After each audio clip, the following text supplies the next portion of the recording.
Jingle. Gingembre le talk. Gingembre le talk. Gingembre le talk. Bienvenue. Et ben écoutez, Deuxième épisode. deuxième de épisode, Gingembre. ouais. Bah, on est heureuse, hein. On est Mm. premier pilote, c'est un essai. Et donc là, c'est la nouvelle édition, jour d'élection européenne. Oui. D'ailleurs, on On doit... est parti voter. Allez-y, c'est important. Aller voter, c'est très important. Ouais, c'est très important. Ouais. Même si c'est vrai que c'est dur de choisir aujourd'hui quel candidat pour lesquels il faut voter, mais bon. Faites Voilà, grand jour. Donc on va rester sur le même schéma, on pense. Donc toujours le petit kiosque avec les faits d'actualité, ce qui nous a interpellés, qui a retenu notre attention. Mm. Et ensuite, Le focus, voilà. Donc, bon, on vous dévoilera le sujet tout à l'heure. Yeah. Donc, on commence avec le kiosque. Qui veut commencer? Vas-y, commence! Alors, je prends mes petites notes. Parce que j'ai des sujets. Ouais. Alors, premier sujet qui m'a bien interpellée cette semaine d'ailleurs, c'est le débat qu'il y a eu sur le rappeur Nick Conrad, qui est passé donc sur la chaîne TV CNews. Mm. Bon, en gros, pour présenter la situation, c'est un rappeur qui a sorti une chanson dont je n'ai pas le titre en tête. Alors, c'était PLB, la première chanson, et la deuxième chanson. Là où ça faisait polémique, c'est sur une chanson... C'est Doux Pays, je crois. Oui, voilà, c'est ça, Doux Pays, où en fait il revient avec des mots très crus sur l'hypocrisie de la France vis-à-vis de la communauté noire et de comment au quotidien, finalement, la France ne prend pas en considération les Noirs en France, c'est qu'il y a du racisme, quoi. Et c'est vrai que sur son premier couplet, effectivement, que j'ai pu lire, enfin j'ai lu toutes les paroles de la chanson, mais c'est vrai que le premier couplet est assez virulent, où en gros il dit j'encule la France, etc. les paroles sont pas quoi. Voilà. Mais en fait, moi ce qui m'a interpellée, c'est qu'une certaine Charlotte Dornelas, mais elle. Non, mais elle. avec toute sa compagnie créole, là, Non, mais elle, c'est. donc déjà, sur une antenne de plateau, devant toute la France entière, pose la question de qui a pendu des Noirs. Bon, quand tu dis ça à un Noir au mois de mai, excusez-moi, mais bon, on a de quoi se poser des questions sur la culture des journalistes qui interviennent sur ce plateau, que la chaîne en question n'ait pas présenté des excuses auprès de la communauté noire, et que cette même Charlotte, auparavant, que Rokhaya Diallo avait d'ailleurs souligné, a dit que c'est grâce aux Blancs que l'esclavage avait été aboli. Voilà. Voilà. Je vais juste la faire courte, mais clairement, vous avez compris que j'étais pas du tout en phase avec ce genre de propos. Et surtout, la manière dont Conrad a été agressé sur le plateau. En tout cas. J'ai pas compris, parce que quand il s'agit de Zemmour, ça fait pas autant polémique. Et bravo Conrad, parce que du coup, t'es resté super calme, poli. Tu as argumenté ton discours. Malheureusement, on n'a pas pu en entendre plus vu que tu te faisais agresser de toutes parts. Mais chapeau bas en tout cas pour ta tenue sur le plateau. Et peu importe après le fond du débat, en tout cas, dans la forme, t'as fait le taf. Voilà. Non, mais effectivement, moi, ce que j'hallucine dans cette histoire. Bon, déjà, il faut savoir qu'il est parti dans l'émission de Pascal Praud, l'heure des pros. Enfin, Pascal Praud, c'est quand même un personnage, hein. C'est le gars qui s'était attaqué à, comment on l'appelle, la roast, là, parce qu'à un moment, il avait parlé du racisme. Le gars, il lui avait aboyé dessus, comme je sais pas quoi. Et puis, c'est quand même le gars aussi qui, lors du documentaire, là, dont je vous parlais, qu'avait fait Olivier Dacour sur le racisme dans le football. En fait, à l'époque, il travaillait pour le FC Nantes. Ouais. Et pour le FC Nantes, à cette époque, dans les années 80, ils avaient fait un spot pour annoncer des nouveaux joueurs, en l'occurrence 3 joueurs noirs, et ils avaient fait grimper dans des arbres. Ils avaient fait grimper dans des arbres. Et donc, si tu veux, plus de 20 ans après, Olivier Dacour vient voir Pascal Praud. Bon ben voilà, est-ce que tu trouves pas que c'est problématique quand tu revois ces images? Est-ce que tu aurais fait la même chose? Le gars n'a dit que lui, il ne trouvait pas ça problématique. Voilà. Donc pour dire l'état d'esprit du gars, pour lui, même encore aujourd'hui, voir des noirs, faire grimper des noirs dans des arbres, c'était normal. Bon, bref. Après, ouais, comme tu as dit, franchement, Conrad, c'est... moi, j'ai écouté son interview dans un des un des épisodes du podcast Le Chip. Ouais. Où vraiment, c'était consacré à lui. Ils l'ont interviewé et en plus, ils lui ont pas posé que des questions complaisantes aussi. Et le gars, vraiment, a pu s'expliquer sur son état d'esprit, sa stratégie, sa vision, son engagement. Et en fait, non, c'est clair. Franchement, c'est clair. Le gars est intelligent, il dit des choses intelligentes qui ont du sens. Ils sont... Ouais, il argumente. Voilà, il argumente, il n'y a rien de choquant. Et puis, franchement, là, on est en train de s'attaquer à lui, mais il y a plein de rappeurs qui ont dit nique ta mère et qui ont même dit pire, quoi. Enfin, je veux dire, c'est... Non, pardon, c'est... Bon, quand même, félicitations à lui, c'est un peu du masochisme. Moi, si c'était que moi, je serais vraiment pas partie dans cette émission-là, parce que, comme j'ai dit, RD Pro, Pascal Pro, en plus, l'autre, t'as dit l'autre imbécile, là, voilà, elle est vraiment, voilà. Mais, Après, je crois qu'elle est de droite. Ah oui, non, elle fait des trucs de valeur actuelle et tout, non, c'est quand même, voilà, mais bon. Mais oui, c'est intéressant, CNews, cette position. Après, il faut juste, comme j'ai tweeté il n'y a pas longtemps, nous dire si, en gros, ils sont racistes ou pas. Comme ça, nous, on est... Bah, vu tous les sujets qui ont fait polémique dans cette émission, sur le voile, sur plein de trucs, voilà. Moi, quand j'ai ça vu... se passe en France à grande... sur une antenne en toute normalité, et puis on dira après que la France c'est le pays des droits de l'homme. En tout cas. Moi je rebondis, je sais pas si c'est quelque chose... Non. Je rebondis là, comme tu parlais justement de ce mois de mai où on a commémoré donc le 10 mai l'abolition de l'esclavage. J'ai regardé vite fait la cérémonie. Je vais juste te dire que vraiment... C'est cette cérémonie qu'il faut abolir. Non mais elle est nulle. Elle est nulle. J'ai jamais regardé. Non mais tu manques rien. Tu ne manques rien. Moi je regarde par devoir, mais là vraiment c'est une catastrophe. En France, il se passe quoi dans cette cérémonie? Mais il se passe rien. Il y a que des gens qui parlent, qui récitent des poèmes. Qui sont ces gens? Des présidents, des je sais pas quoi de je sais pas quoi, quel président de tel collectif. Enfin bref, moi en fait ce qui me choque, c'est nul, on s'ennuie. En France, on ne sait pas organiser des cérémonies. Deux, je me dis, c'est la commémoration de l'abolition de l'esclavage. Je me dis, à l'époque où l'esclave, on est parti le voir là, le 10 mai, on lui a dit, c'est bon, l'esclavage est aboli, tu es libre. Sa première réaction, ça a été quoi? Ça a été un instant de joie.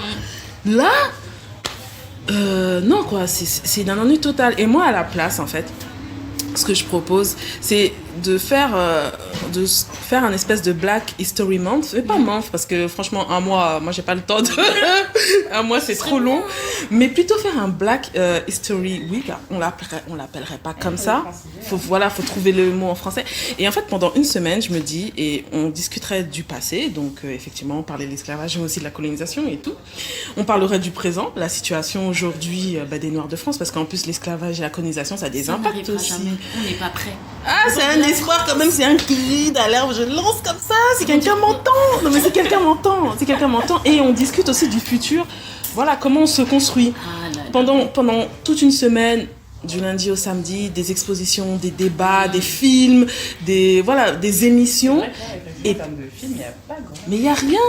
Et puis genre, je sais pas, un dimanche, ça se conclut, grande fête, nanana, tu vois, une grande marche, enfin voilà, un truc comme ça. Et vraiment, j'ai envie de dire, pour le coup, j'aime pas dire ça, mais je crois que dans ce cas-là, il faut vraiment laisser les Noirs s'en occuper. Vraiment, non mais c'est vrai, il faut vraiment laisser la communauté noire organiser ça. Il faut enlever NWE, je te jure.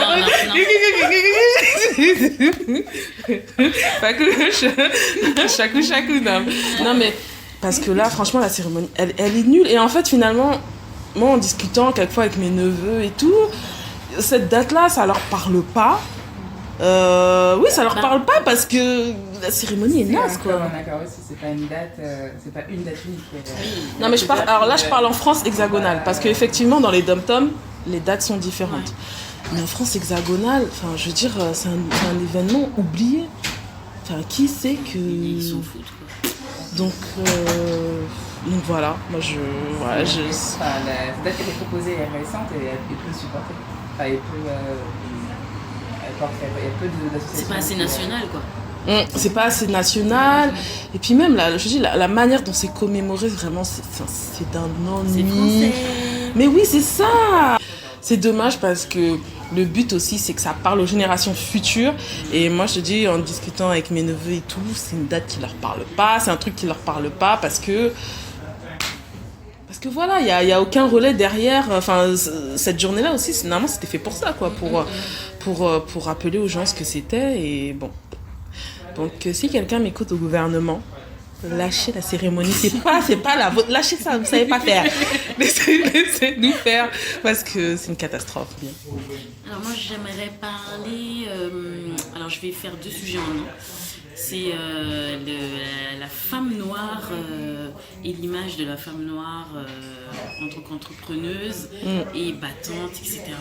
Bon, c'est vrai qu'on en parle beaucoup, mais ces temps-ci, peut-être parce que je consomme beaucoup Twitter et que je le vois beaucoup, que je suis sur beaucoup de comptes, mais dernièrement il y a eu le documentaire sur Serena, sur Netflix qui est sorti. J'ai beaucoup aimé. On a vu une Serena telle qu'on la voit comme d'habitude, brute de coffre, quand elle s'énerve, naturelle. Et elle revenait aussi sur le fait que, étant petite, elle s'était jamais posé des questions d'être noire, d'être une fille, et que son père lui a transmis l'amour du tennis à elle et à sa sœur, sans ces questions-là. Mais c'est vrai que les premières rencontres qu'elle a dû vivre ont été très difficiles, qu'elle a pleuré. Et bizarrement, déjà le documentaire est super bien fait, je trouve. On voit une Serena un peu plus dans son intimité. On voit aussi l'image d'une femme forte qui a dû faire face à la critique en tout cas, sociale parce que c'est une femme et qu'elle a des compétences physiques qui apparemment ne rentrent pas dans le cadre. Qu'en plus de ça, c'est une noire et qu'apparemment on ne peut pas être noire et jouer au tennis. Qu'en plus elle vient d'un milieu qui n'est pas forcément aisée et que... elle vient from the wood, elle est originaire de Compton. Quand tu fais du tennis, c'est pour les gens qui sont aisés. Donc voilà, beaucoup de bagages comme ça derrière elle. Et elle a montré et plus que prouvé que tu peux être noire, une femme, venir du ghetto, être pauvre, anyway, et faire aller là où on ne t'attend pas si tu te donnes les moyens d'y arriver. Donc ça, c'était le premier stage. Et par contre, la deuxième personnalité qui a fait... lumière dans les médias, c'est comme on disait tout à l'heure, Rihanna avec Fenty et LVMH. Donc Mazel Tov, félicitations à Rihanna. Et je trouve ça dommage que Beyoncé a sorti son documentaire. Je vous jure qu'on en a entendu parler en long, en large, en travers. En tout Instagram, Twitter. Même moi qui ne l'ai pas regardé, j'ai l'impression d'avoir regardé. Instagram. Et là, on a 2 femmes, donc une qui dans le milieu du sport, qui en plus de ça ont qui ont en plus en parallèle mené de front leur business et tout, parce que Serena aussi elle a son business. Elle a déjà commencé à penser à la retraite, ou en tout cas à la pré-carrière. Et Rihanna, que beaucoup ont critiqué parce qu'effectivement, au niveau vocal, il y a à redire, mais qui a révolutionné le monde de la beauté, de la perception de la femme noire pour X et Y raison. Enfin bref, en veux-tu, voilà, et qui est en train de cartonner là en vendant des cosmétiques, des sous-vêtements, s'associe à Puma. Et inclusive, et tout là, le monde. elle rentre dans LVMH, et oui, pour tout le monde. Et que on est vu des... Alors Serena, honnêtement, j'ai vu aucune réaction. J'en ai vu aucune. Moi, je vous avoue, tu vois, moi non plus, j'en avais pas entendu parler de ce reportage. Donc pour te dire. Rihanna, j'ai vu quelques reposts dans des stories sur Instagram, mais vraiment quelques, pas je les autant compte que sur les doigts d'une main. Et Twitter, c'est pareil. Donc à un moment donné, j'ai envie de dire... mais en fait, c'est comment... j'ai vu le documentaire sur Beyoncé, qui pour moi, de toute manière, n'était pas aussi poignant que celui qu'elle avait fait pour l'album Fort. Excusez-moi, mais vous êtes où là pour parler de ces femmes-là qui sont en train de, pour le coup, vraiment nous donner du level là, parce que Beyoncé, elle nous raconte un truc qui, ok, le struggle, ouais, je mets en avant la communauté, bon, t'as ramené des musiciens noirs, ok, danseurs noirs, ok, so what? Mais tu vois, justement, c'est bizarre parce que dans les commentaires des réseaux sociaux, t'avais l'impression que c'était moi, j'ai pas vu le reportage, mais l'impression que c'est un reportage de ouf. Non. Alors qu'en fait, le documentaire te raconte comment elle s'est préparée, trop inspirant, ça c'est inspirant. Moi, quand j'ai vu le documentaire sur Serena, alors peut-être parce que je suis une sportive dans l'âme, ça m'a parlé. Non, mais Serena, quand je vois Rihanna, par où elle est passée. Quand je vois Rihanna, quand je réfléchis les étapes, ça m'inspire. C'est là où il faut... Et même ce qu'elles ont créé, parce que ce qu'on oublie de dire, c'est que Serena Williams, elle a créé, je crois, une école au Kenya. Elle a créé une école au Kenya, on ne sait pas trop. Et même un jour, j'avais vu une interview, on lui a demandé, mais de quoi serez-vous la plus fière lorsque vous aurez terminé? Et elle avait dit que justement, c'était toutes ces œuvres caritatives et tous ces engagements-là, c'est ça qui la rendait la plus fière d'elle, plutôt que son palmarès. Et Rihanna aussi, on sait qu'elle est très impliquée dans l'orphelinat ou l'école au Malawi. Enfin, c'est plus que ça. Comme tu dis, ce sont des entrepreneuses, mais elles sont aussi là sur le côté social, social et humain, humanitaire. Et effectivement, comme tu l'as dit, mais tu vois, tu viens de m'apprendre. Pour le coup, je vais le regarder. Je savais pas. Super bien et tout. Et elle parle aussi du lien avec sa sœur. Enfin, c'est vraiment intéressant, et même son rapport avec son corps, parce qu'au début, elle faisait pas attention, et qu'au final, non, vraiment, il faut aller voir ce documentaire. Hein. Et d'ailleurs, un commentaire, parce qu'il y en a beaucoup qui disent mais oui, mais en gros, quand tu es noir, en fonction des gens avec lesquels tu t'entoures, tu as un tel comportement ou tel pas comportement. Son staff, ce sont essentiellement des blancs. Ça ne l'a pas empêché, ça n'empêche pas de prendre la parole pour dire je suis une femme noire, ça a été dur, et j'invite toutes les femmes noires à faire la même chose. Et c'est même plus les femmes noires là, c'est si t'es noire tu fais, enfin voilà, donc non, c'est bizarre qu'on n'ait pas parlé de ça, quoi. Par contre, Beyoncé, pourtant la fille n'a fait que raconter le struggle après la grossesse. Non, et puis struggle que beaucoup de femmes connaissent. Moi j'ai entendu des commentaires, je vous rendez compte? La meuf, donc c'est la première go qui a la meuf est friquée avec des difficultés. C'est ça qu'il faut se dire. Non mais faut arrêter. Parce que quand les struggles, c'est pour les mamas là qui n'ont rien dans les poches. Exactement. Moi c'est ça que je voulais faire comme commentaire par rapport à ce que je voyais. Je disais mais attendez, c'est une femme forte et tout. J'ai dit ok, mais comme toutes mes tantes qui vont faire des ménages, 3-4 ménages par jour pour gagner des 800 € par mois en fait. Après c'est très stigmatisant par rapport à la femme noire. En plus je trouve de dire ok, la femme noire est tout le temps dans le struggle, après les enfants, la grossesse. On a toujours le lien, mais parlons aussi de struggle pour monter sur les chaînes, apporter des bails nouveaux, bouger les codes sociaux. C'est parce clair. Que là, voilà. Donc, voilà. Écoute, en tout cas, merci pour... parce que moi, tu vois, je connaissais pas ce reportage sur Serena, et j'adore Serena Williams, c'est vraiment super... non, mais une femme, pour le coup, vraiment inspirante, parce que, et en plus, d'une simplicité, d'une humilité... C'est ça. Avec tout le palmarès qu'elle a. C'est exactement ça le documentaire. On n'en parle pas, mais c'est quand même la joueuse de tennis, genre confondu, qui a gagné le plus de grands chelems. Hein. Voilà. Roger Federer, on te respecte, hein, mais sauf que Serena Williams a gagné plus de grands chelems que toi en fait. Non mais c'est la vérité, mais on n'en parle pas. Et non mais c'est bien. En tout cas, merci pour cette découverte. Merci beaucoup. Et de rien. Je vais regarder. Du coup, c'est intéressant d'avoir des personnes comme ça inspirantes qui partagent leur expérience, leur vécu, leur sensibilité. Et parce que ça peut nous apprendre, autant le fait de recevoir leur discours, ça peut nous apprendre aussi sur nous-mêmes. Ça peut aussi nous donner des idées, une vision en plus. Parce que justement, ça peut, là, ce dont vous parlez là pour Serena, ça me fait penser à jeudi. Du coup, j'étais à la soirée networking du Gotha Noir de France. Là, ils ont fait un truc payant cette fois-ci. Du coup, il n'y avait pas beaucoup de monde. Et il y avait une partie, au début, ça commençait par du networking, donc tout le monde pouvait discuter ensemble. Et ensuite, il y a eu 4 interventions. Donc, il y a eu Serge Noukoué du festival la Nollywood Week. Il y a eu Christian de Nofi. Christian Nouzelat. Ouais, voilà, de Nofi. Et il y a aussi la fille qui fait Little Africa. Et une autre d'auteur en ethnologie. Et du coup, ils nous ont parlé de leur parcours, tout ça, et puis le fait qu'ils parlent de leur expérience, qu'ils parlent de ce qu'ils ont vécu, de ce qui les motive, tout ça, je trouve que c'est super parce que ça inspire d'autres personnes. Et dans la salle, je me dis, de ce que j'ai vu tous les échanges de cartes et de ce que j'ai vu, des gens qui ont des marques, qui ont soit un magazine, qui proposent tout un tas de services. Ouais, c'était le côté des entrepreneurs qui sont là et qui peuvent échanger, qui peuvent s'inspirer. Et puis, ouais, ça apporte quelque chose, quoi. C'est un joli cadre, c'est à la Villa Maasai.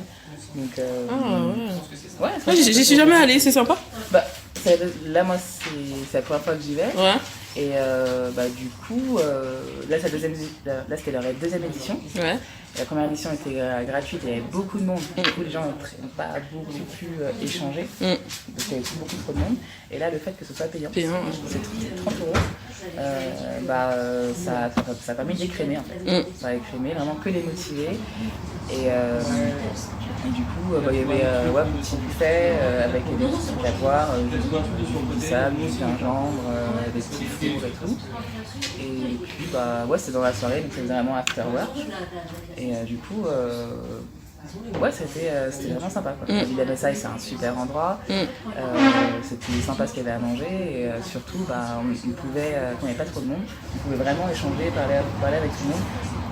Voilà, moi j'ai pu comme ça parler avec Serge Noué et puis aussi parler avec d'autres personnes et puis j'ai découvert aussi des journalistes, d'autres personnes aussi qui travaillent dans la culture, voilà. Donc ouais, c'était intéressant, quoi. J'avais une petite appréhension en me disant je sais pas trop, elle est payée 30 balles. Mais après, on peut avoir l'appréhension, effectivement, avec les événements organisés par des Noirs. On en avait déjà parlé. On en a parlé tout à l'heure. On va pas en reparler. Mais sauf si tu souhaites, voilà. Mais j'ai beaucoup de choses à dire de toi. Là, t'as le casque, moi là, j'ai des sujets qui bouillonnent là. Ce qui est vrai, c'est qu'ils sont autorisés. Ça commençait à 19h.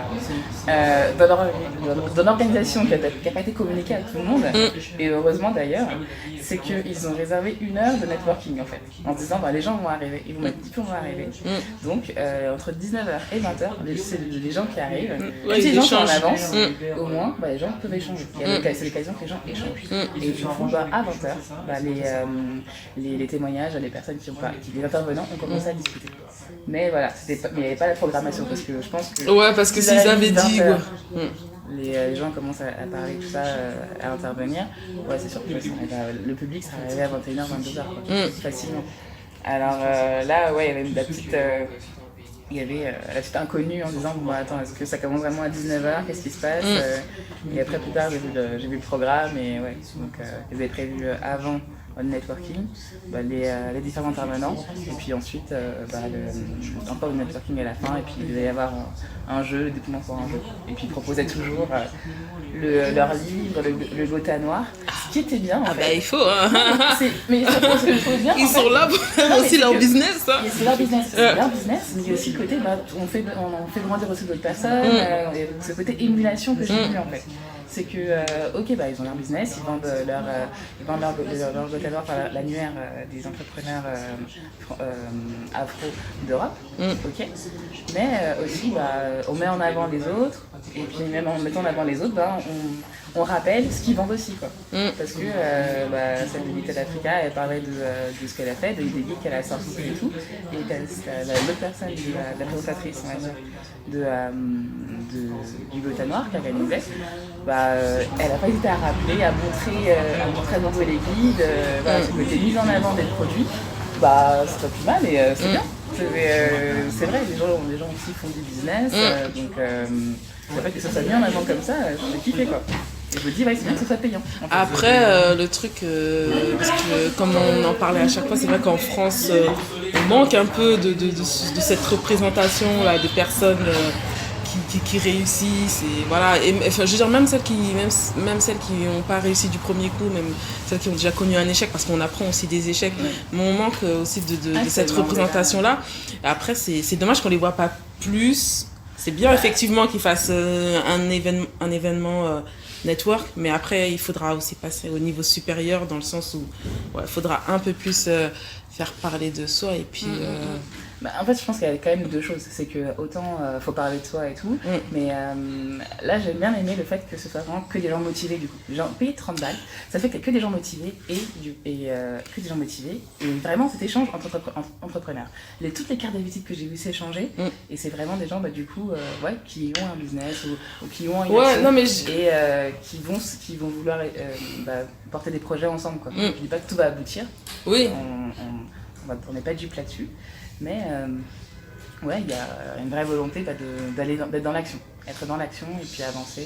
Non mais c'est comme je dis, non mais c'est bien ces espaces networking. Après c'est vrai que comme on disait aujourd'hui, on manque de représentation en général même pour toute la communauté. Donc ce serait bien aussi qu'ils parlent un peu plus d'eux, mais d'une manière un peu générale. Je dis pas qu'ils doivent faire que des événements gratuits ou quoi que ce soit, mais peut-être faire plus entendre parler d'eux. Tu vois, moi, leur livre, je connaissais pas. Nofi, il a son média. Après, il peut faire un peu plus la promotion. Bon, lui, il fait la promotion en général, mais il peut faire un peu plus la promotion, faire un peu plus de lobby sur d'autres médias. Donc, la première étape, c'est bien, mais le but, c'est que tout le monde sache, en fait, que ça soit vraiment partagé avec tout le monde. C'est partagé avec tout le monde, c'est sur Insta. Non, mais partager avec tout le monde leur histoire. Leur histoire. Je dis pas le networking, mais leur histoire, en fait, c'est ça le truc. Partager leur histoire avec les autres. Pas que seulement pour... parce que même si t'as pas envie d'être entrepreneur, tu peux t'inspirer de la motivation de la personne, de ses combats, c'est pas... Voilà, c'est pour ça que je dis... non, mais c'est pour ça que j'ai appris justement la phrase de Serge Lecoué, je l'ai partagée un peu comme ça. Je me suis fait un petit visuel. Ce côté, il y a des phrases que tu peux reprendre. Il disait je crois en l'émulation, plus qu'en copier-coller, parce qu'on a tous un potentiel incroyable. Voilà, c'est du bien d'entendre ça. Quoi. Et puis quelqu'un qui s'est ouvert à d'autres choses, c'est un béninois qui s'est ouvert au cinéma nigérien et qui le met en avant. Bon, en même temps, c'est pas très loin, quoi. On va pas dire que c'est un Sud-Africain qui s'est intéressé, tu vois. Ouais, mais le fait de s'intéresser à autre chose que chez lui, c'est... Non, mais et puis c'est un peu les mêmes. Il y a aussi à peu près les mêmes cultures de base. Non, mais après, c'est de le mettre sur pied, d'en faire un festival, de le partager. C'est à Paris, c'est à Marseille. Il le fait aussi, je sais plus où, je crois qu'il le fait aussi en Suisse. C'est être dans l'action et vouloir partager, quoi, être motivé comme ça. J'ai trouvé je trouvais ça vraiment sympa. Et après, inspirer plus de monde, peut-être faire plus de vidéos, je sais pas. Non, mais un peu plus partager leur histoire avec tout le monde. Sans avoir l'objectif forcément de discuter directement avec des entrepreneurs et faire du net. Mais juste parler de toi, parler de ton histoire, déjà, c'est déjà beaucoup et ça peut faire déjà réfléchir beaucoup de gens sur eux, ce qu'ils veulent dans la vie et sur comment ils peuvent agir. Juste ça, déjà. C'est ce serait bien d'avoir il faut les deux. Non, il faut les deux. Je dis pas qu'il faut pas le côté networking entrepreneur, mais pour donner aussi confiance à d'autres personnes, inspirer d'autres personnes, il faut aussi parler de soi en dehors de ces cercles. Il faut sortir de ces cercles aussi et savoir s'adresser à tout le monde parce qu'on a tous à apprendre de quelqu'un, peu importe vers où on veut aller en fait. Parce qu'après c'est plus effectivement s'il y a ce type de soirée, ce type de moment, soit ça peut être pour faire du networking, mieux vaut que ce soit un petit comité qui est vraiment en train de discuter. Ça c'est sûr. Et après pour pouvoir partager et plutôt sur les expériences de chacun et sur pouvoir le côté développement personnel et puis c'est ça. Et puis approche tirer profit de l'expérience de chacun. C'est ça. Peut-être le faire plus gratuit et ouvert à tout le monde. Mais même les événements gratuits, c'est pas forcément non, mais je dis pas forcément gratuit. Hein. Moi, je parle même pas de la notion de prix, je parle juste de la notion partagée, visibilité. Juste partager ton histoire à un plus large public. Après, je dis pas forcément que ça soit gratuit. Hein. ça facilite le nombre de personnes. Oui, après voilà. Mais après tu peux parler aussi de toi sans pour autant organiser un événement, un séminaire. Tu peux faire des vidéos, via tes réseaux sociaux. Tu peux aujourd'hui on voit le hashtag lundi motivation. Tu peux décider tous les lundis tu partages même pas, c'est pas obligé que ça soit le lundi. Tu partages une anecdote, une leçon de vie que toi t'as appris. Voilà, c'est ça en fait. C'est juste sortir sortir de son cercle. Sortir de son cercle, parce que finalement, en fait, moi, c'est toujours ce que je dis. Aujourd'hui, c'est très bien, moi, j'aime l'esprit entrepreneurial et tout, mais en fait, tout le monde n'a pas aussi non plus de devenir entrepreneur. Il faut pas non plus qu'on vende du rêve aux gens en disant que tu peux seulement être une personne accomplie quand tu as créé ta propre boîte ou quoi que ce soit. Tu peux être aussi quelqu'un d'accompli en étant salarié et te mettre au service de quelqu'un. Tu vois ce que je veux dire? Faut juste... Et par contre, quand tu es salarié et que tu te mets au service de quelqu'un ou d'une entité, il faut que tu sois le meilleur dans ce que tu fais. Et ça, ce discours-là, finalement, on le retrouve aussi bien dans l'entrepreneuriat que dans le fait d'être un salarié, être le meilleur dans ce que tu fais. Donc, c'est ça. C'est ça. C'est juste sortir, partager ce que tes expériences, ça peut s'adresser aussi à tout le monde et pas que aux entrepreneurs. Pas que l'entrepreneuriat, voilà. Effectivement. C'est ça. Ouais. Après, par contre, d'ailleurs, j'ai pas noté ça, mais je viens d'y penser, ça n'a rien à voir. Pareil, en ce moment, sur Twitter, il y a des influenceuses, des blogueuses, des femmes qui ont une certaine prise de parole sur la place publique, notamment en Afrique, qui sont en train de mettre en lumière des témoignages. Elles prennent la parole pour témoigner de viols qu'elles ont subis. Et en fait, on rebondit un peu sur le cas du contexte R. Kelly. On a tous un oncle, on a tous un père qui fait des choses qu'il n'aurait pas dû faire. Et franchement, je trouve ça mais vraiment courageux. Et j'ai envie de leur dire merci parce que il faut se rendre compte, on parle de femmes qui sont sur le continent, là où je pense que, après j'y vis pas, mais de ce que je crois comprendre et de ce que je crois lire, la prise de parole sur de tels sujets est tabou, mais comme jamais. Et en fait, le principe, c'est effectivement, on a une victime, une femme, une africaine qui prend 170 tweets et qui raconte étape par étape comment elle a subi son viol. Alors oui, pour certaines personnes, ça peut paraître trop choquant, trop violent, que Twitter n'est pas la place pour faire ça, mais je trouve que c'est vraiment une belle façon d'utiliser un réseau social pour dénoncer des abus qui arrivent quotidiennement et de façon récurrente dans les écoles. Parce qu'aujourd'hui, il ne faut pas se mentir, beaucoup de filles ont besoin d'argent pour payer leurs études et qu'elles ont une ambition. Et que quand tu as un prof qui dit écoute, moyennant dessous de table, je t'arrange, ça se passe comme ça, que des fois elles n'ont pas le choix, elles ont des pères, des beaux-pères, des cousins, des frères, des oncles qui abusent et réabusent d'elles. Et je trouve cet élan de prise de parole là sur un sujet aussi tabou vraiment beau. Et je félicite l'entreprise, quoi. Ouais. Voilà. Non, franchement c'est vrai, félicitations. Voilà.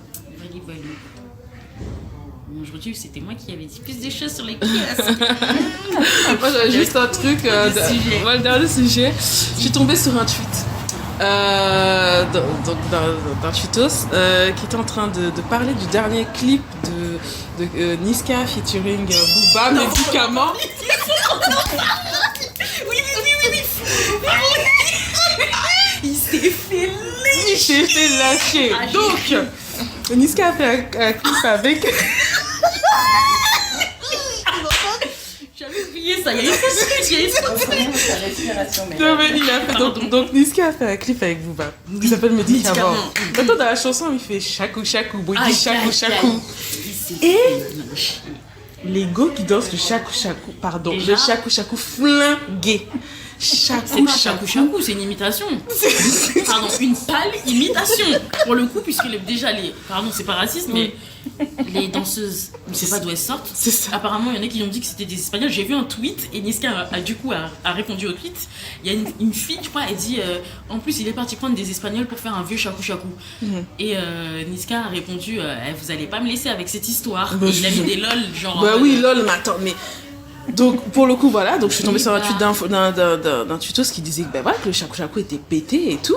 Et donc, pour le coup, les gens ont répondu à ce commentaire, a dit, mais on souscrit tout à fait, le Shaku Shaku est pété. Pourquoi il prend pas des vrais gens qui savent vraiment danser ça?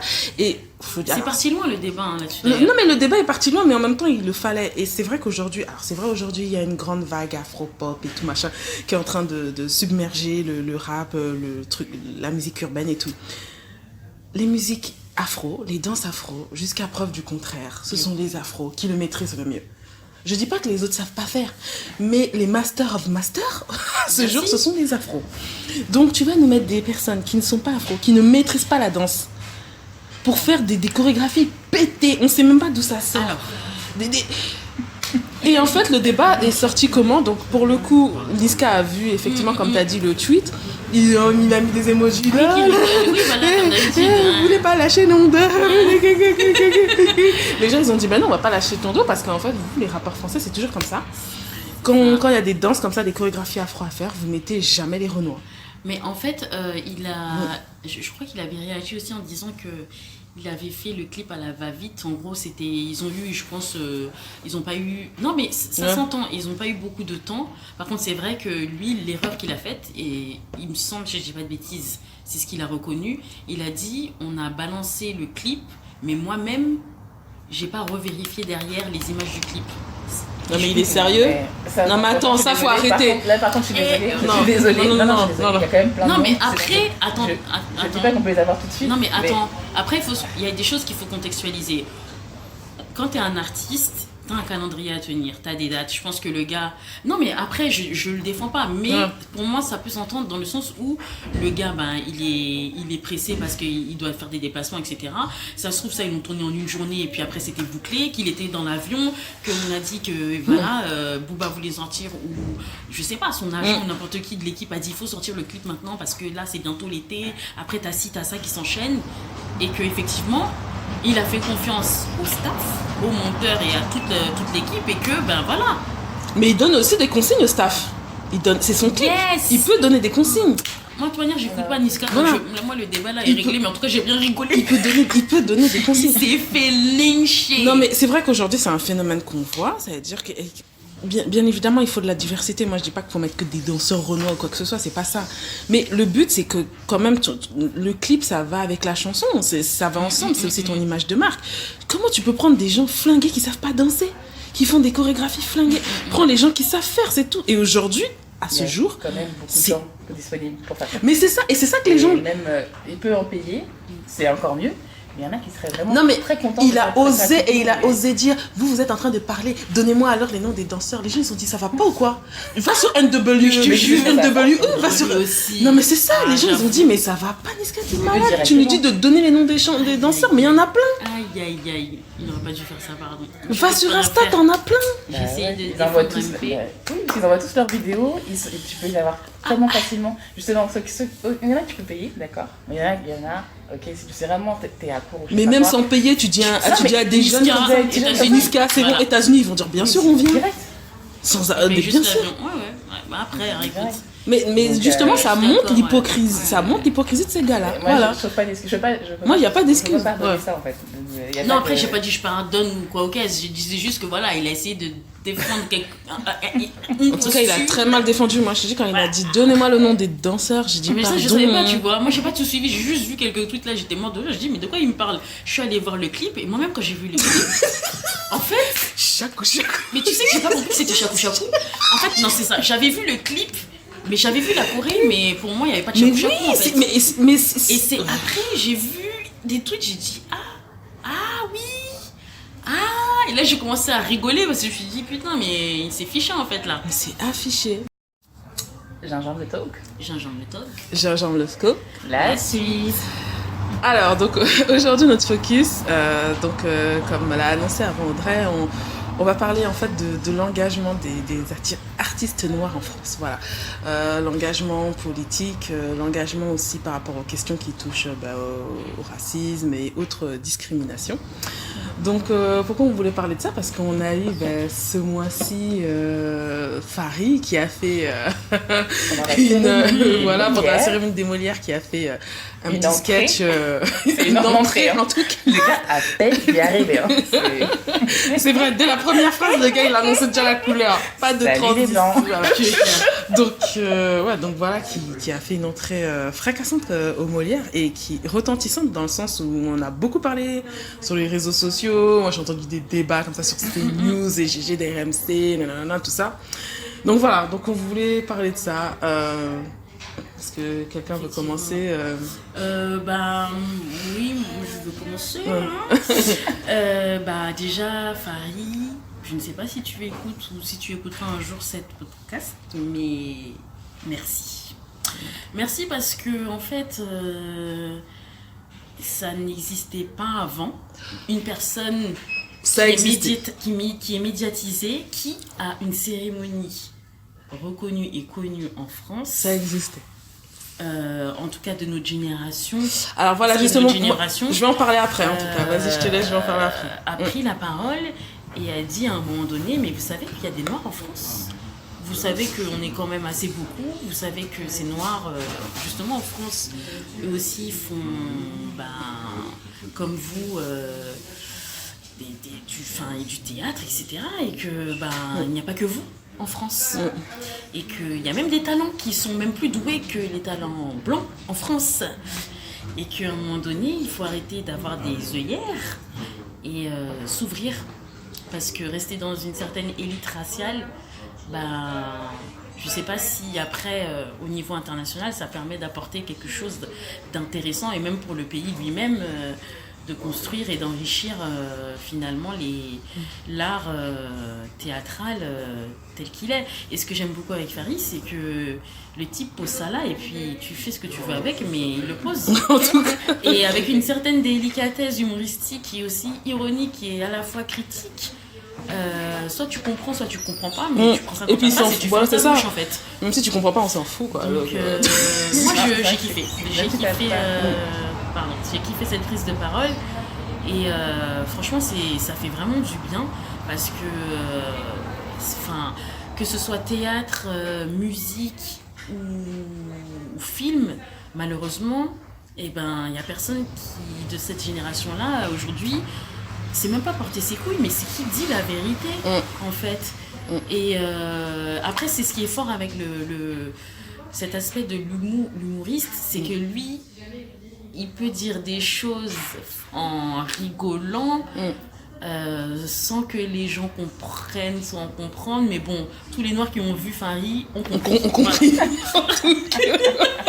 Donc, voilà, merci Fari. Et si on te boycotte, comme certains me disent sur Twitter, on sera là pour te soutenir.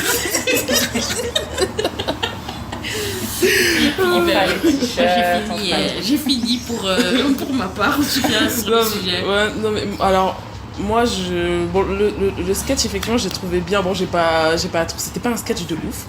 Mais il était bien, ça m'a fait rire. Et surtout, moi, ce qui m'a le plus plu, en fait, c'est la réaction du public, qui s'y attendait pas. T'avais des gens, ils savaient plus se mettre, des sourires forcés.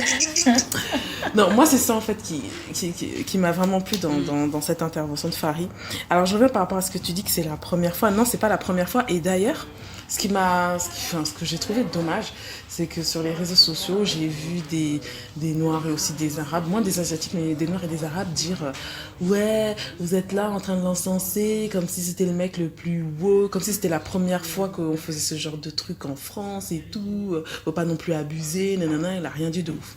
Alors effectivement, c'est pas la première fois, parce qu'en 2000, il y avait Khalid Beyala et un artiste antillais, j'ai oublié son nom, un acteur antillais, qui était intervenu au César. Ouais. Pour dénoncer justement le manque de diversité. C'était pas les premiers. Donc les gens aussi sur les réseaux sociaux disaient oui, c'était pas les premiers en 2000, Calix Beyala et tout. Et moi j'avais envie de dire, so what? Au contraire, déjà ça nous prouve que en 2019, 19 ans après, non mais laisse. 19 ans après, on en a encore à parler de ces sujets-là. C'est pas normal quoi. Enfin, je veux dire. Donc il y a un problème. Et puis de deux, comme tu as dit, c'est vrai que souvent on dit oui, les jeunes d'aujourd'hui ils sont pas engagés, ils s'intéressent pas, nanana, tout ça. Et en fait, bon, Farid, il est jeune hein, comparé à nous. Et en fait, moi, ça m'a fait plaisir de voir un jeune de cet âge-là, bah justement, qui est engagé, alors qu'on a eu quand même des papas avant, des tontons, voilà, Omar Sy, bon, on va les citer, bon, bref, on les connaît, hein, on a eu des tontons qui sont passés avant et qui derrière n'ont jamais rien dit, ont toujours fermé leur bouche.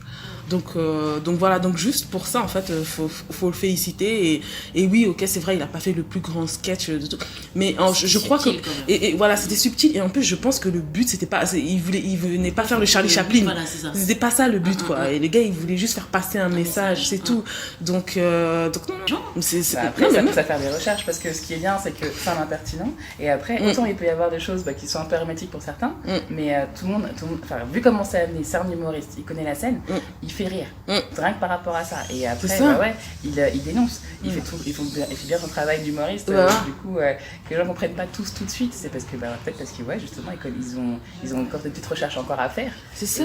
Et puis, je pense que c'était même pas le but. Le gars, il s'est même pas dit qu'il faut que tout le monde comprenne. Il voulait juste faire passer un message. Si tu comprends pas, tant pis pour toi. Comme tu dis, va faire tes recherches et tout. Par exemple, les références avec Griezmann, les gens ils disaient oui, référence avec Griezmann, tout le monde ne comprend pas. Et alors, nous, on a compris. Nous, on a compris quand il faisait référence à Griezmann, c'est bon quoi, donc on est... Ça s'appelle être... mais en fait, c'est un artiste, il est même, j'ai envie de dire, un peu... je dirais pas avant-gardiste, mais il a une certaine vision sur son art. Mais c'est magique, je trouve. Il est loin. Ouais, c'est clair. Loin. Et puis en plus, moi ce que j'ai aimé, c'est qu'il a assumé le truc, parce que donc c'est passé au Molière, et le gars il a reposté ça sur Instagram. Donc c'est pour dire qu'il l'assumait. Non mais tu vois, il aurait pu faire le truc, et puis après, mais le gars il a reposté ça sur les réseaux sociaux. Son manager, son producteur, le producteur des Molières. Son producteur lui a dit, voilà, tu passes, il aurait pu faire le macaque, il aurait pu faire le bon noir de service, amuser la petite galerie. Il a dit, mais non, il a envoyé un doigt d'honneur en disant... Non, en fait, il faut nous respecter à un moment donné, il faut que vous ouvrez vos oreilles et vos yeux. On est là, on n'est pas que des magaques en fait. Et ça, c'est puissant, c'est puissant. Ceux qui ne comprennent pas ne comprendront jamais. Et dans ces cas-là, posez-vous des questions, je suis désolée, mais à un moment donné, voilà quoi. Non, c'est clair. Et puis même en termes de format, c'est que s'il faut vraiment rentrer dans les détails, tout détailler, tous les trucs qu'il y a... il maîtrise son art, c'est tout. Son art, donc, autant, si tu as besoin de détailler, ok, tu demandes de faire une conférence, tu demandes d'écrire un livre, tu demandes de faire référence. Il n'y a pas de différence. Non, mais c'est ça, voilà. Le gars fait son art, après tu comprends pas, c'est à toi de... Malheureusement, ça s'appelle de la culture, ça s'appelle l'ouverture d'esprit, ça s'appelle intéresse-toi un peu à ce qui se passe. C'est pas parce que tu as vu des têtes d'affiche de Finlay ou des trucs comme ça et qu'aujourd'hui, parce que tout le monde a tweeté ça, tu dis que tu comprends pas, donc tu dis c'est nul. Ça marche pas comme ça en fait, la vie. On a le monde roule pendant que tu es en train de te branler. Enfin bref, tout ça boutiqué, Paris, non, c'est vraiment... c'est vraiment... ouais, comme tu dis, en plus, pour quelqu'un de son âge... C'est avoir une certaine maturité, un certain recul aussi, du métier, de la vision aussi que renvoie la société. En plus, il est métis, donc les gens pourraient se dire, mais bon, oui, mais lui, il n'est pas vraiment dans ce débat, il est moitié ci, moitié ça, mais non, en fait, le gars embarque tout ça avec lui et... Franchement, il en fait vraiment une richesse parce que c'est le coup, pour le coup, il y a eu les Molières, mais il y a eu aussi d'autres émissions de radio où il a pu intervenir en parlant de diversité, notamment. Et il est toujours ce côté impertinent, mais toujours avec de l'argumentation. Toujours de l'argumentation. Il va pointer du doigt des choses qui ne vont pas. Mais pour autant, oui, je suis enfant de la République. Moi, je suis français, mais c'est pas je suis français. On est comme tout le monde, les Français, on est libres et égaux, tout ça. Et pas que ça, c'est je suis à l'université, mais je suis en France, dans des quartiers, et on est tous français, on doit tous reconnus au même titre, quoi. Et ça, c'est une bonne, cette différence, ça fait vraiment une force, et il amène au devant de la scène. Et comme on disait, à contrario, quand on a des Ahmed Silla qui passent sur Touche pas à mon poste, et quand on leur pose des questions sur des faits d'actualité, comme ce qui s'est passé pour Théo, et que ces personnes-là, c'est pas une question de prendre de l'engagement, mais à un moment donné, il y a de l'injustice. Mon gars, si l'injustice à laquelle ta communauté est victime, si t'es pas capable de réagir et de donner ton opinion sur une antenne, sur une chaîne nationale parce que t'as peur que demain ton business ne marche pas, mais mon gars, pose-toi des questions. Je suis désolée, mais pose-toi des questions. Donc en fait, c'est le business qui apparemment ne marche même pas pour toi, que tu préfères mettre en priorité, plutôt que te dire que tu peux combiner business et finalement respecte ta personne, parce que c'est grave. Il y a des faits qui sont graves, tu vois. Et ce qui est remarquable avec Farid, c'est qu'il a même pas attendu qu'on interviewe sur Théo ou d'autres faits. C'est ça. Et il a dit, tiens, il y a une cérémonie là, on m'a rien demandé, il est arrivé, il a fait ce qu'il avait à faire. C'est clair. Est-ce que c'est ce qu'il avait à faire? Pour moi, oui, il n'était pas obligé de le faire, mais en tout cas, il l'a fait. Il a fait. Et il a fait un moment où, effectivement, personne ne s'y attendait. Il fallait voir la gueule même du présentateur. Il souriait, c'était malaise TV pour lui. C'était des rires forcés. C'était magnifique.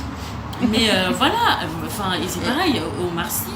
Omar, voilà, il est ce qu'il est, il représente ce qu'il est, mais malheureusement, quand il nous dit que oui, il a commencé à trap avec Jamel, ok, guy, so, what's next?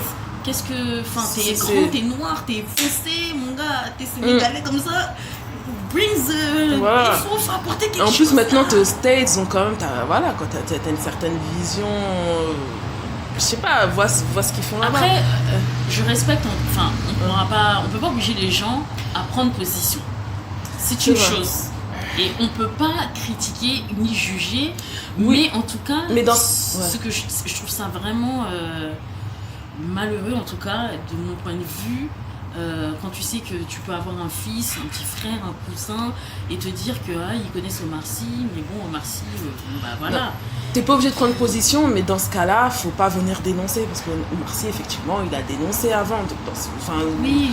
En fait, il faut que ta parole s'allie à ton comportement. Exactement, voilà, c'est ça le truc. Bon, après, c'est vrai qu'on dit toujours, étant donné qu'ils sont très peu au niveau de l'entertainment français, ils veulent garder leur place et pas se faire blague. Mais au final, c'est comme on disait tout à l'heure avec Claudia Tagbo, elle joue la Nord de service. Est-ce que ça lui rend vraiment service? Je suis pas sûre. Franchement. Je sais pas si sa stratégie est vraiment la bonne, quoi, sur du long terme. Parce que ça, après, jouer comme ça les genres de service, il y en a encore derrière. Mais c'est ça. Alors après, je pense que aussi, il faut trouver un. En fait, ce qui est un peu embêtant en France, c'est que. Comme on n'est pas, tu vois, comme aux États-Unis, où dès qu'il y a un truc qui se passe sur les Noirs, tu vois toutes les stars de l'entertainment rebalancer. Dès qu'il y a eu une injustice, quelque part, un Noir qui s'est fait tabasser, ça repasse. Et c'est vrai que chez nous, soit c'est absentéisme total, soit il y en a un parmi le peu, et que derrière, les autres s'en foutent. Non, ils s'en foutent, ou alors ils ont peur. Ils le font pas. Ils le font pas, mais ils l'affichent pas. C'est ça. Par exemple, si on reprend le cas de Nick Conrad, moi j'ai vu plein de tweetos interpeller les autres rappeurs, dire mais vous êtes où? Vous êtes où pour le défendre? Vous êtes où pour le défendre? Vous aussi, on vous a attaqué sur votre art, vous êtes où? Youssoufa, t'es où? Kerry James, t'es où? Jamais. On vous a pas entendu? Ça fonctionnait pas. Ça fonctionnait pas en fait, Internet à ce moment-là. La fibre ne marchait pas bien. Ou l'abonnement n'a pas été réglé. Non mais tu vois. Alors est-ce que par exemple je repensais à Youssoufa et Kerry James, c'est vrai que maintenant Youssoufa et Kerry James sont devenus mainstream, surtout Youssoufa depuis sa chanson il est passé sur tous les plateaux. Bon, Kerry James c'est la rédemption, maintenant il fait du théâtre et tout machin. Je me suis dit est-ce que non mais c'est vrai. Mais je me suis dit est-ce qu'ils parlent pas parce qu'ils ont peur justement d'être affichés comme étant je sais pas, extrémiste, communautaire ou quoi que ce soit, mais c'est dommage quoi, c'est vraiment dommage, c'est vraiment dommage parce que je sais pas moi, est-ce que cette stratégie là sur le long terme ça marche vraiment, est-ce que ça leur apporte vraiment quelque chose? Je pense pas, non. Non, moi non plus. Après, moi non plus. C'est vrai que on sait pas pourquoi en fait au final aucune personnalité se décide effectivement dès qu'il y a un truc à dire mais ça c'est pas normal, Mais c'est ça. pas normal, mais ça c'est pas normal. Comme Farid, là, comme je disais tout à l'heure, il y a des humoristes sur Twitter qui l'ont fait ouais, bravo et tout. Et il y a des tuteurs qui ont dit mais ouais, tu aurais dû faire la même chose. Arrête de parler, pourquoi tu vas parler? T'avais l'occasion de faire la même chose, tu l'as pas fait. Non mais ce qui est vrai en plus, ce qui est totalement vrai. Ouais, au moins ce qui est bien, c'est que là, les personnes là ont soutenu, on dit c'est bien ce que tu as fait. D'accord, on attend la suite, mais moi malheureusement je pense que parce que des artistes comme Farid, regarde l'autre. Tous les C'est ça. Regarde l'autre qui s'est fait insulter de sa noire, Donnell Jacksman. Oui. Moi, ce que j'ai trouvé hallucinant, c'est que le gars, bon, il est resté calme et tout, nanana, tout ça. Et en fait, les gens louaient le fait... Qu'il soit resté calme. Voilà, qu'il soit resté calme. Moi, j'ai envie de dire, mais même si c'était énervé, le problème était où, en fait? Il avait raison, c'est légitime. Oui, message de peine, nanana. Enfin, tu vois, il y a toujours ce truc de... Ouais, on a peur de défendre voilà. le respect de notre communauté. C'est ça. J'avais envie de dire, mais même si t'étais énervé, mon gars, le problème est où? Ce serait été légitime. Il aurait pu l'enchaîner un peu plus, peut-être, le gars, il faut vraiment faire son spectacle après sur lui, quoi. Alors qu'après, il a passé. Ah non, pas du tout. Je te dis, il a passé. Il a passé très vite.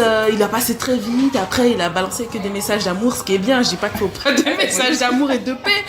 Mais si tu veux, je me suis dit, mais c'est l'occasion, là, de dénoncer quelque chose. Et toi, t'es là, Bon, et pareil comme le joueur de foot qui s'était fait insulter truc et qui a pas porté plainte et qui a dit non, message d'amour et les gens disant il a eu une bonne réaction. Mais moi bien sûr que j'aurais porté plainte, ça va pas ou quoi? Je sais plus si on en avait parlé, mais t'avais vu le tweet de Balotelli?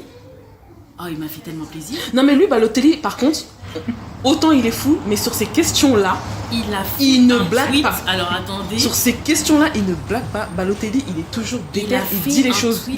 Parce que là, je sais plus c'était sur quelle Alors, il a mis... c'était un message adressé aux politiciens du monde entier. Il dit, vous ne pensez pas qu'avoir mis les mains sur les richesses de l'Afrique pendant des décennies... si vous n'aviez pas fait ça, qu'il y aurait eu des problèmes d'immigration dans vos pays. L'Afrique est aujourd'hui et a toujours été le continent le plus riche de la planète. J'avais pas entendu ça. Il a piné en plus, il a mis en tweet. En top tweet. Il a mis pourquoi aujourd'hui les populations sont obligées de quitter ce continent. Pourquoi y a-t-il des guerres? Pourquoi y a-t-il autant de maladies? Pourquoi y a-t-il autant d'ignorance et de pauvreté? Et comment se fait-il qu'aujourd'hui le continent africain soit le plus pauvre de la planète? Et il a dit exactement, tout le monde sait pourquoi, tout le monde connaît la réponse, mais tout le monde reste silencieux. Donc on fait quoi maintenant? Il a dit, je suis effectivement d'origine, je suis italien, je vis en Italie, je suis d'origine italienne, j'ai mes papiers. Mais je suis aussi africain. Et du coup, tant que ce qui se passe en Afrique, ce ne sera pas clair, limpide et que tout ne s'arrangera pas, il restera sur ses positions et que oui, il est africain et qu'à un moment, il faut ouvrir vos yeux et arrêter de faire des hypocrites. Alors, franchement, j'ai vu ça. Alors, moi, ça ne m'étonne pas de lui. Non, mais moi ça ne m'étonne pas de lui parce que je sais pas trop. Et c'est pas la première fois. Mais pour le coup, voilà. Il a toujours été très un joueur de foot. Parce que les joueurs de foot, clairement, les noirs, ils en ont rien à foutre. Ça c'est clair. Non mais moi ça m'étonne pas de lui, il a toujours fait des messages comme ça. Moi pour le coup, là tu vois, je viens de découvrir le tweet, mais moi je parlais d'un autre cas.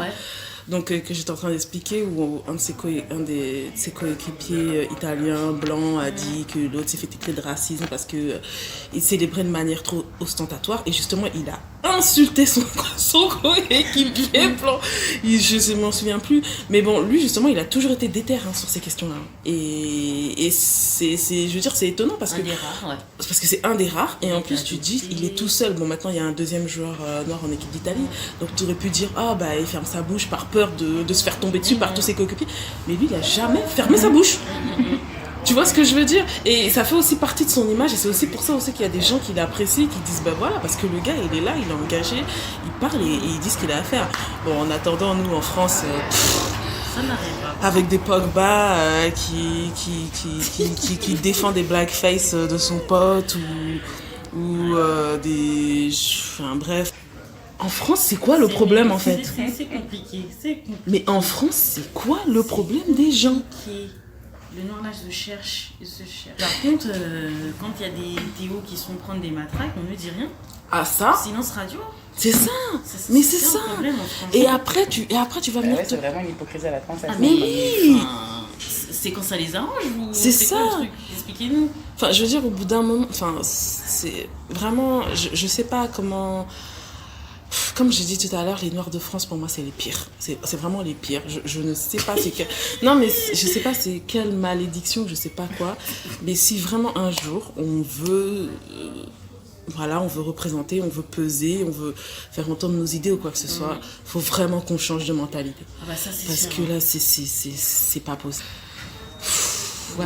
Mais bon, ouais, pour revenir à ça, à Farid, oui, je pense que des Farid, on n'en aura pas d'autres. Quoique... Après, peut-être que ça va donner des idées. Voilà, peut-être que ça va réveiller des voilà, peut-être que les gens... il a raison, c'est bien, ou... c'est ça. Il l'a fait, pourquoi pas... Après, je pense que tout dépendra du traitement après. La suite, oui, ouais, de la suite. S'il se fait blacklister, je pense qu'il y en a beaucoup qui vont se dire... En fait, il faut se dire une chose, c'est que s'il se fait blacklister, moi, il y a des choses que j'ai déjà compris depuis longtemps en France, mais comme il y a des gens qui font semblant de ne pas voir, maintenant, Farid, ça va être notre cas d'étude. Si Farid se fait blacklister, il ne faudra pas venir nous dire que oui, mais son dernier sketch était, ou son dernier spectacle n'était pas très bien. Non, ça voudrait juste dire qu'en France, il y a un problème racial, il y a un problème de diversité, de visibilité des diversités. C'est tout ce que ça voudra dire. C'est tout. Surtout le fait de l'aborder. C'est tout. Il n'y avait que des blancs là dans la salle en train de rire là, mal à l'aise. Il n'y en avait que des non, mais des blancs. Non, en fait, quand tu dis il y a un problème racial de diversité, je pense surtout qu'il y a un problème de comment on considère la diversité et voilà les différences par rapport à la société et comment on en parle. Parce qu'on arrive à en parler, mais sous quel prisme? Sous quel prisme? Comme tu dis, sur les noirs de service, super, nanana. Où on était dans des bateaux, point fini. C'est ça, voilà. Oui. Mais ouais, après derrière faire ressortir, parler des vrais sujets, discrimination au quotidien, répercussions de colonisation, esclavage sur la vie aujourd'hui des Africains et même des Afro-descendants, ça, écoute, tant que les gens se mettront des œillères, parce que comme on nous dit, faut pas parler de ça, c'est du passé, ça va réveiller des machins, il faut passer à autre chose. Là, on parle même pas du passé, on parle juste d'un fait là, qui est présent. Aujourd'hui, où sont les Noirs à la télévision? Où sont-ils? Ah, mais on va te dire que ça prend du temps. C'est vous, il est où? En tout cas. Elle m'a dit, mais c'est qui ça? Mais tu dis ça même Thomas Nguigel. Non, pardon, je peux pas. Non mais tu vois, par exemple, tu prends. Il est passé au théâtre du Châtelet, faut le laisser tranquille. Non mais tu prends ces exemples qui il a fait Black Snake. Franchement, Babou aurait fait Black Snake, ça aurait été chaud. Mais non mais ça a pas marché. Ils ont Black Snake, ça a pas marché. Mais pourquoi ça a pas marché aussi? Parce que moi j'ai vu des gens qui ont dit on va pas le soutenir ce type. Pendant des années, il a fait le voilà. Et puis maintenant tu veux nous... Mais vas-y, casse-toi, c'est ça le truc. Et c'est pour ça que je dis, est-ce que ce genre de stratégie là, de jouer des noirs de service, effectivement, instinct de survie... C'était pas une stratégie de noirs de service, parce qu'ils ont utilisé peut-être aussi l'ironie pour montrer et dénoncer des préjugés sur l'esclavage, l'image des noirs, sauf qu'ils faisaient pas, quelquefois... Mais on sent... Après, c'est vrai que derrière, ils auraient pu... Franchement, casse départ, il m'a fait rire. Non, moi il m'a fait rire. Il a bien été amené dessus. Après, moi, je pense que là où il y a des raccourcis, mais franchement, là où il y a eu un manque, c'est peut-être d'une part, proposer ce film, de laisser les gens le consommer et derrière dire maintenant on va faire une tournée presse et on va expliquer exactement. Et là on va prendre la casquette de pourquoi ce ton humoristique et qu'est-ce qu'on a voulu dénoncer à travers ça. Et là je pense que ça aurait complété en fait parce qu'au final aujourd'hui point d'interrogation encore sur qu'est-ce qu'ils ont, quelle position ils ont. Exactement. Est-ce qu'ils dénoncent des préjugés ou est-ce que eux-mêmes ça les fait rire? Exactement. Et ce sont les noirs du service, en fait, on sait pas. Voilà, et ben On sait voilà, pas. non mais c'est pour ça. Et effectivement, c'est ça qui a manqué. Et je pense que eux-mêmes n'ont pas fait ce genre de débat parce qu'ils voulaient pas se mouiller, parce qu'ils se disaient bon. Ouais. Ça, c'est un terme. Mais oui, moi je pense qu'ils voulaient pas se mouiller. Ils voulaient pas se mouiller. C'est ça, hein. Là, tous ceux-là qui se mouillent pas, tous ceux qui n'interviennent pas, ils veulent pas se mouiller. Mais c'est ça, ils veulent pas se mouiller parce qu'ils ont peur de. Mais le problème, c'est qu'on ne peut pas compartimenter. On ne peut pas être comme ça et se dire, bah non, je fais que. Peut-être pas que. Non, là, on va poser des questions un peu sur tout et il faut aussi intervenir. Je dis pas d'être forcément le défenseur, la personne qui parle, l'avocat en fait. Oui, c'était pas l'avocat, mais donne ton à un avis. moment Après, donné, je pense aussi qu'il y a la peur aussi, parce qu'il positionner. y a aussi la peur parce qu'en France, il y a le gros mot communautarisme. C'est devenu l'insulte suprême. Donc les gens. On s'est dit quand c'est fait par d'autres communautés. Oui, c'est vrai que c'est fait par d'autres communautés, c'est vrai. Parce que franchement, quand je vois les reportages là, sur les reportages, quand je vois les grands reportages là sur la une là, les communautés d'expats, oh mon dieu. Ah mais ce sont les pires. Mais ce sont les pires. Non mais franchement, mais c'est Trop dur. mais ce sont les pires. Non mais c'est-à-dire que moi j'avais vu en République dominicaine des Français qui sont partis créer un village carrément en République dominicaine. Mais ils font ça partout. J'ai dit mais ça c'est quel culot ça hein. Ils font ça, à chaque fois ils font ça. Vous Après, prenez des quand territoires, vous faites des villages à votre nom, c'est pas faux. Après, quand ils font leurs événements, tout ça, ils font leur soirée, leur networking, c'est un truc de ouf. Ils sont qu'entre eux et ils sont contents. Mais c'est ça. Et va dire aux autres, quand les autres gens font ça chez eux, ça va pas. C'est du Mais c'est ça. communautarisme, pas bien. C'est ça, les communautarismes, c'est pas les bien. expats, moi. Mais voilà, mais je pense aussi, mais que comme en France c'est un gros mot, il y a beaucoup de gens aussi qui ont peur de s'engager parce qu'ils se disent ah j'ai pas envie qu'on me colle cette image de communautarisme parce que oui effectivement aujourd'hui en France c'est quelque chose de négatif. Il faut qu'on prenne la définition de communauté parce que vraiment dans Non ce mais pays exactement les gens ils savent pas ce que c'est une communauté quoi. Hein. Alors des On n'a pas communautés dit il y en un a groupe partout. raciste, hein. C'est pas un groupe La raciste. communauté c'est pas attends, t'as des communautés de Il y a une sportifs, communauté de danseurs, de joueurs d'échecs, de bridge. Non mais juste, la non mais communauté c'est des ça. sneakers addicts. Exactement. Enfin, faut lâcher Attends, une communauté, le bail, c'est là. des gens qui C'est pas ont un des gros mêmes mot, intérêts hein. et qui se réunissent pour Voilà. partager Et leur les centre d'intérêt, c'est communautés, tout. on a à aucun moment c'est mauvais, au contraire. Mais c'est ça. C'est ce qui permet de faire vivre une culture dans un pays et qui apporte de la richesse à un pays. Faut arrêter vos histoires là. Non mais c'est clair. Mais bon comme c'est vrai comme dans ce pays on adore remixer les définitions du dictionnaire selon la personne qui non mais c'est vrai. Non mais attends je suis désolée c'est un agriculteur qui va casser la MSA qui est l'équivalent de la Sécu pour les agriculteurs, c'est un acte de revendication et un jeune de banlieue qui va aller casser je sais pas moi un édifice public parce que voilà il estime qu'ils sont délaissés, c'est de la racaille. Bon pourtant ils ont tous les deux cassé un édifice public hein. C'est la même chose. C'est la même chose, ils ont cassé tous les deux un édifice public. Mais bon, il y en a un, c'est bon, tu vois, donc... ouais. C'est vrai que c'est un frein, c'est un vrai frein, parce que comment tout ça s'est colporté après par les médias. Ouais, tout de suite, c'est vrai que ça peut faire peur. Ce qu'on disait tout à l'heure, Nick Conrad, quand il a sorti son premier titre, les gens, ils ont dit que c'était, raciste anti-blanc, extrémiste noir. J'ai dit, mais c'est quoi ça? C'est pour ça que c'est important aussi d'avoir une argumentation, de pouvoir répondre, de se dire, bon bah voilà, même si quand on te laisse répondre, quand on te laisse répondre. Justement, c'est ça qu'il faut pas se laisser faire. Je rebondis parce que lui, pour le coup, on ne l'a pas laissé répondre en fait. Il s'est fait attaquer. Il a essayé le pauvre.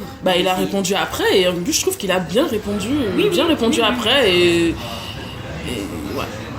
Ah non, c'est vrai que en tout cas ça montre que c'est important de bien répondre aussi, de gagner aussi en maturité.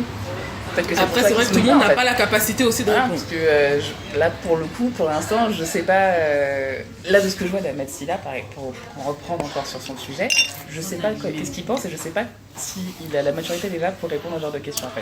Voilà. Je sais pas si c'est une façade. Non mais après, c'est une façade ou si on te dit qu'une des personnes de ta communauté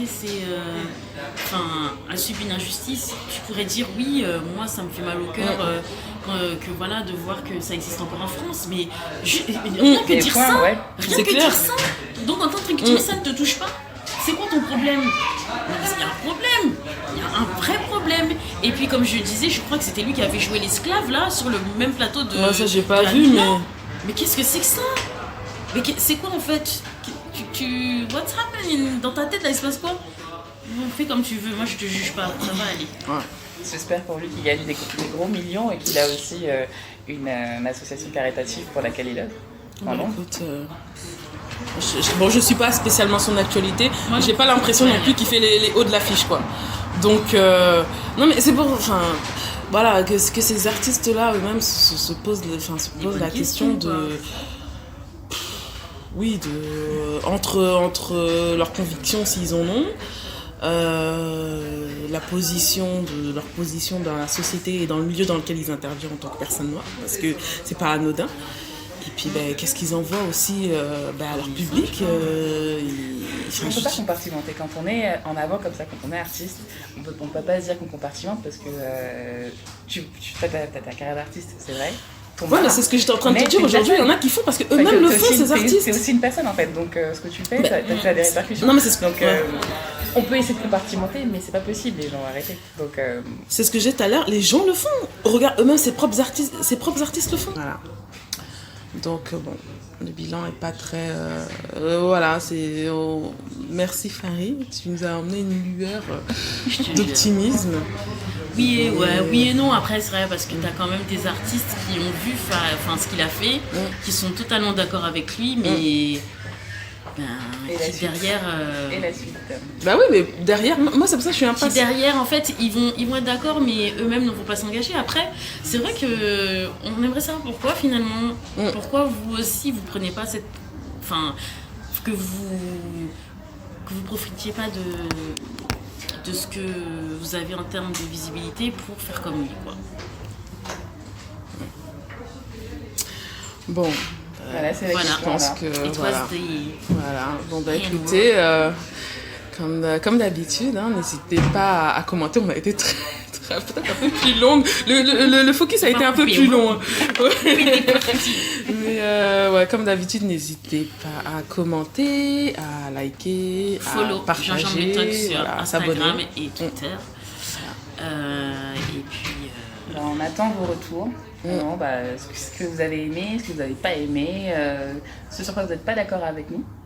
Voilà. Et ce sur quoi vous êtes d'accord aussi. Les sujets que vous souhaiteriez qu'on aborde en focus peut-être. Et puis on vous attend. Vous êtes les bienvenus sur Gingembre le Talk sur Instagram, sur Twitter, sur SoundCloud, sur Encore. SoundCloud, c'est vrai. Yes. Et encore. Bon. Écoutez. Du coup, c'était Gingembre le Talk. Gingembre le Talk. Gingembre le Talk. À bientôt. À bientôt. À bientôt.